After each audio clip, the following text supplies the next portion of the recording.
Hello, and welcome to the last 100 days of 2024. 100 days. 100 days might not feel like very much. 100 days, you have holidays coming up, you have so many different family visitations coming up, you have so many little things to think about.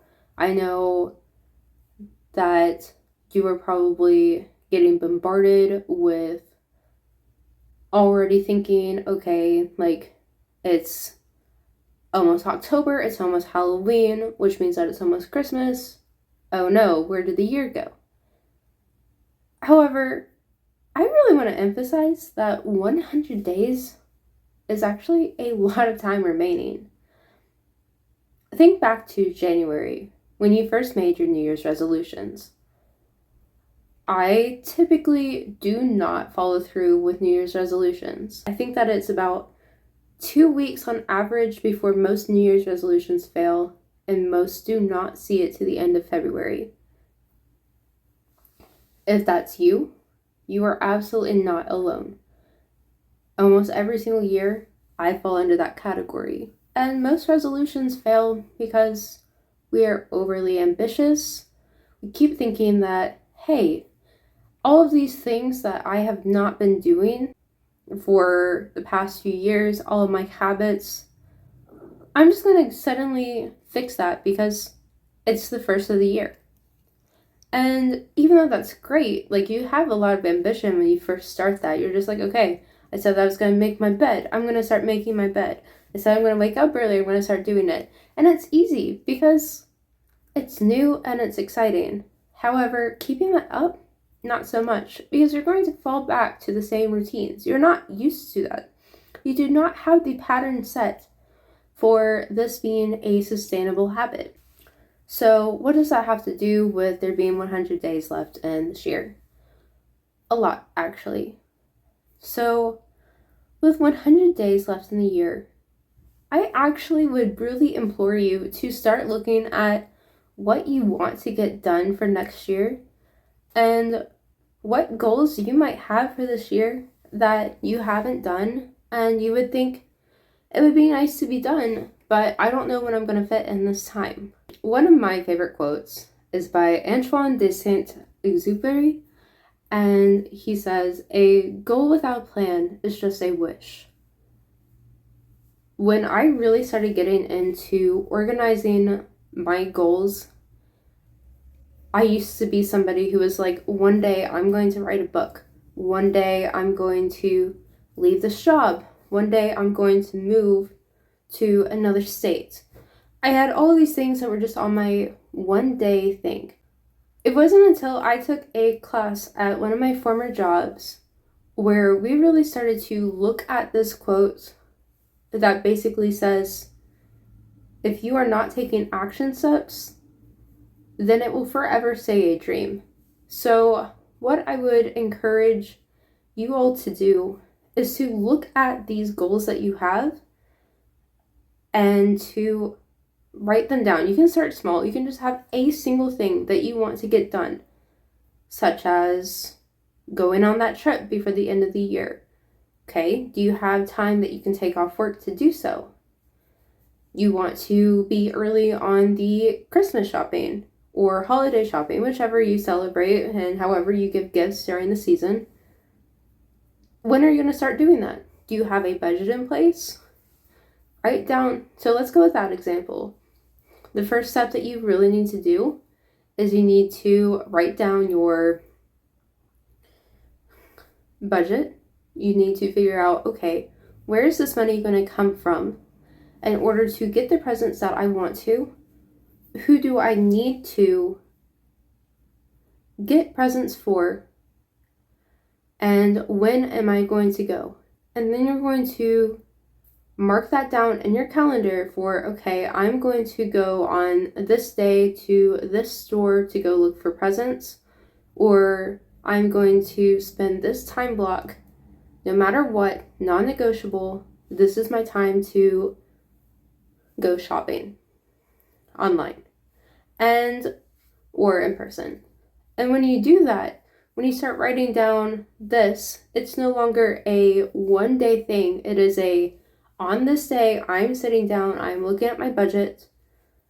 On this day, I'm sitting down and I'm writing down who actually needs presents, who might be my miscellaneous gifts, how far off can I push those, and start putting dates for when you are actually going to buy and when you're going to wrap the presents. Make sure that this is sensible. Make sure that you commit to yourself, because that is another issue that people really have with creating habits for themselves, is that they don't rely on themselves correctly. So for this year, I was very, very tired of sitting down and not having proper tasks, not having proper goals. I set out this year for 600 goals. Now, not all of them are big, some of them are huge. But the reason why I did that is because I already had a habit stack where I would set out for 50 goals for each month. And I really wanted to make the most of this year. I have not finished all of them. Some of them were goals that spanned multiple days. And for 2025, I intend to look at the progress that I actually made and adjust my goals accordingly. One of the ones that I set was having a certain limit on soda. And at this point, I think I would have to have 4 sodas a day to hit the max limit, which I'm very, very happy about. I've basically cut soda out of my diet because of that. And it's been great. And in order to be able to make sure that all of those goals actually got done, I had a notebook where I would just go through, and every single day I would mark down, did I do this? And lately I have been updating it every single month to really showcase to myself, okay, what is left? What do I still have left to do on the year? So during these next 100 days, I'm not seeing that as I've not done what I've set out to do. I'm seeing this as an opportunity to get what I said that I was going to do and do it. I'm going to be sitting down, formulating plans, updating my calendar so that way it no longer becomes a wish. Because again, a goal without a plan is just a wish. Whereas if, say for example, your goal is to write a book this year. Now, clearly, depending on your writing speed, you might not finish a book this year. But what you can do is get started. I think that there is a really huge importance in doing micro steps. I would really recommend Atomic Habits by James Clear to really just kind of understand this concept of micro habits and habit stacking. So say your goal was to go to the gym. One thing that you can do is you can set your clothes aside. You don't have to put them on. You just put your workout clothes there. Great, you've done that. You've gotten used to it. Next step, put on your workout clothes. You don't have to do anything. You just put on your workout clothes. You can do that. That's simple. Next step, shoes by the door. And you see how that kind of works. You have that clothes set aside, putting on the clothes, putting on the shoes. Eventually, you got your clothes on, got your shoes on, and you are heading out the door eventually to go work out. Same with writing. You want to write a book? At the bare minimum, you pull up your computer. Next up, you write a sentence. Every day, just a sentence. I mean, after all, a book is literally just one sentence after another until you have a whole cohesive book. I know it's a little bit more complicated than that, but your first drafts, especially if you've never written a book before, is likely going to be shit.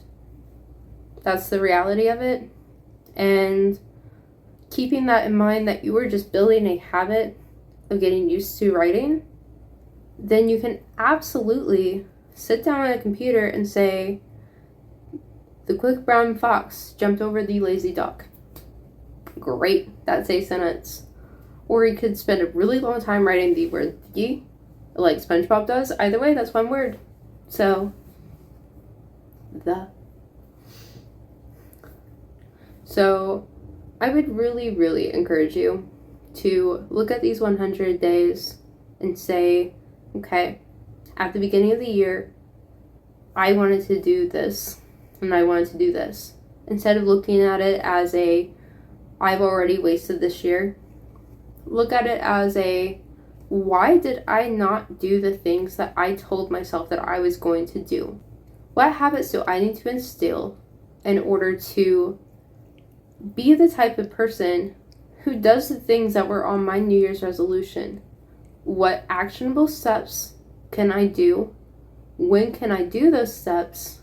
And what progress can I do no matter what that will move me from the person I am now to the person that I want to be? Another step that I really like, and I'm experimenting with myself right now, is picturing this ideal version of you without any hangups of who you are currently within your physical ability, and thinking, what would that person do? Would that person still be in bed lounging on the weekends and wasting away their days? Or would that person be waking up early, writing down a sentence or two of a book? How would their life be different than the one that you are now? Embody it and pretend to be them for a day.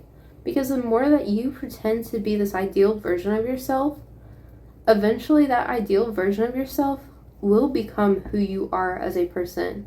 Let me know below what habits you want to develop to help you create a better 2025 and finish the 2024 as the person that you wanted to be when the year began. I'll see you in the next one. Bye.